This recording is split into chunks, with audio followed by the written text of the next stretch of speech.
قریش کے اعلیٰ گھرانوں کے چشم و چراغ نوجوان وہ آ رہے ہیں، محمد کے ہاتھ پر بیعت کر رہے ہیں، اسلام لا رہے ہیں صلی اللہ علیہ وسلم۔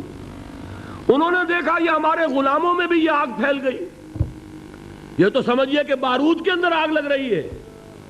یہ ابھی تک تو قانے تھے جو ظلم ہم کر رہے تھے اس پر، لیکن ان کے اندر اگر یہ ایمان اور اسلام کی دعوت اور تحریک ان میں پھیل گئی تو ہمارا اقتدار اور ہمارا یہ پورا نظام جو ہے یہ چوپٹ ہو جائے گا۔ یہ ہے وہ چیز جو میں نے کل آپ کو اقبال کا مصرع پڑھا سنایا تھا کہ نظام کہنا کے پاس بانو یہ مارز انقلاب میں ہے، beware of the revolution that is coming. لہذا اپنی پوری قوتوں کو جمع کرو اور کچل دو انہیں، مارو انہیں۔ یہ کام شروع ہوا ہے سن 5 سے، بلکہ 4 کہنا چاہیے، 4 سے لے کر 12 تک 8 برس اس کو کہتے ہیں پرسیکیوشن، فزیکل پرسیکیوشن، تشدد، مار پیٹ، جلانا، دہتے ہوئے انگاروں پر لٹانا، فاقے رکھنا، بھوکے رکھنا، ان کو ڈال دی گئی زنجیریں، گھروں میں بند کر دیا گیا نوجوانوں کو۔ حضرت عثمان کو چچا نے ان کے ایک چٹائی کے اندر لپیٹا اور دھونی دے دی، دم گھٹ رہا ہے، جان نکل رہی ہے۔ حضرت مصعب بن عمیر رضی اللہ تعالی عنہ، وہ نوجوان 200 درہم کا جوڑا ان کا سل کر آتا تھا شام سے تیار ہو کر، لباس معطر ہوتا تھا، جدھر سے نکل گیا پوری گلی جو ہے وہ معطر ہو گئی، انگلیاں اٹھ رہی ہیں، وہ جا رہا ہے مصعب، یہ خوشبو اس کی ہے۔ اس مصعب کے ساتھ کیا سلوک کیا؟ باپ تو مر چکا تھا، ماں نے پالا تھا، دولت بہت چھوڑ کر گیا تھا باپ، لہذا ماں نے بڑے ناز و نام میں پالا، بڑے لاڈ پیار میں، 200 درہم کا جوڑا تیار ہو رہا ہے۔ لیکن یہ کہ آپ کو معلوم ہے عرب کے اس معاشرے میں عورت کی کوئی حیثیت نہیں تھی، ماں کا اختیار نہیں تھا، چچا تھا اب سربراہ خاندان کا۔ چچا نے کہا مصعب اگر تم نے اپنے باپ کا دین چھوڑ دیا ہے تو باپ کی دولت پر بھی تمہارا کوئی حق نہیں ہے، نکل جاؤ گھر سے۔ اس نے یہ سوچا تھا کہ مصعب کے ہوش ٹھکانے آ جائیں گے، دن میں تارے نظر آ جائیں گے، ناز و نام میں پلا ہوا گھر سے نکل کے جائے گا کہاں، یہ سارا نشہ جو ہے توحید کا یہ حیران ہو جائے گا۔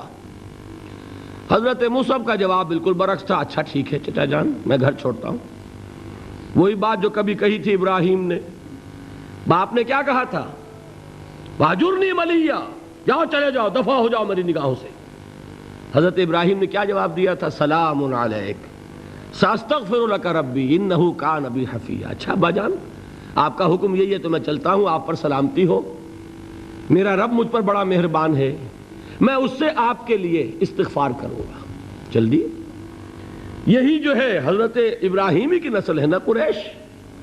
آج ابراہیم کے ایک بیٹے کے ساتھ وہی معاملہ ہو رہا ہے مصعب کے ساتھ، اور مصعب چلنے کے لیے تیار ہو گئے۔ چچا نے سوچا، میں سمجھتا تھا کہ ہوش ٹھکانے آ جائیں گے، یہ تو تیار ہو گیا نکلنے کے لیے۔ غصے میں آ کے اگلی بات کہی، یہ کپڑے جو پہنے ہوئے تم نے یہ بھی اسی مشرک باپ کی کمائی کے ہیں، اتارو ان کو۔ وہیں کپڑے اتارے، مادر زاد برہنہ گھر سے نکالے گئے۔ ماں کے پاس پہنچے، ماں نے آنکھوں پر ہاتھ رکھے، مصعب کیا ہوا؟ کہ ماں سے کہتے ہیں کہ ماں میں موحد ہو گیا ہوں، اور وہاں سے گئے پھر حضور کی خدمت میں، کپڑے کہیں سے مانگے ہوں گے۔ یہ مصعب ہیں 200 درہم کا جوڑا پہننے والے، جب حضور پر مدینے کے 12 افراد ایمان لائے تھے، بیعت عقبہ اولیٰ ہوئی، انہوں نے کہا کہ حضور ہمیں کوئی شخص اپنا ایسا شاگرد دیجئے جو ہمیں قرآن پڑھا سکے۔ حضور نے حکم دیا مصعب جاؤ، اب مدینے جاؤ، یثرب جاؤ، یثرب والوں کو قرآن پڑھاؤ، انہیں تبلیغ کرو۔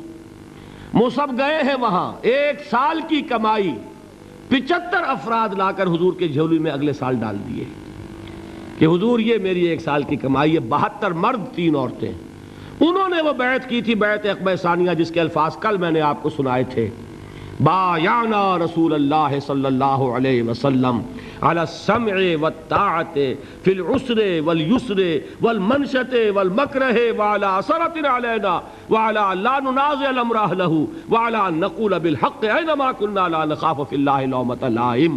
یہ 72 مرد تھے مدینے کے جنہوں نے یہ بیعت کی۔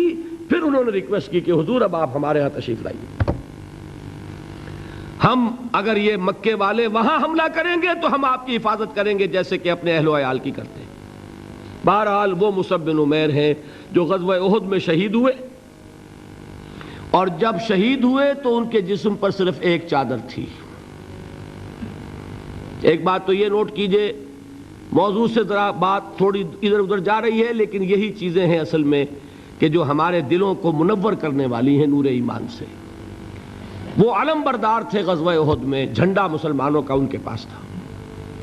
ایک ہاتھ پر ایک شانے پر وار پڑا، ہاتھ کٹ گیا، دوسرے سے تھاما، دوسرے پہ کٹ گیا، اب دونوں حصوں کے بچے ہوئے ٹکڑوں سے جھنڈے کو تھاما، گرنے نہیں دیا، یہاں تک کہ شہید ہو گئے۔ گرے ہیں تو جھنڈا گرا ہے۔ شکل میں حضور سے بہت مشابہ تھے، خبر اڑ گئی کہ محمد شہید ہو گئے صلی اللہ علیہ وسلم۔ یہ مصعب بن عمیر کا واقعہ ہے۔ جب ان کو اب دفن کرنے کا وقت آیا، اور شہید کے لیے کفن جو ہے اس کا وہی لباس ہوتا ہے جو شہادت کے وقت ہو، حضور کے سامنے ایک پرابلم پیش کیا گیا۔ حضور، مصعب کے جسم پر تو ایک چادر تھی، اور وہ چادر بھی اتنی چھوٹی ہے، یعنی 2 گز کی چادر بھی نہیں ہے، اس سے اگر سر ڈھانپتے ہیں مصعب کا تو پیر کھل جاتے ہیں، پیر ڈھانپتے ہیں تو سر کھلتا ہے، کیا کریں؟ حضور نے فرمایا سر ڈھانپ دو چادر سے اور پیروں پر گھاس ڈال دو۔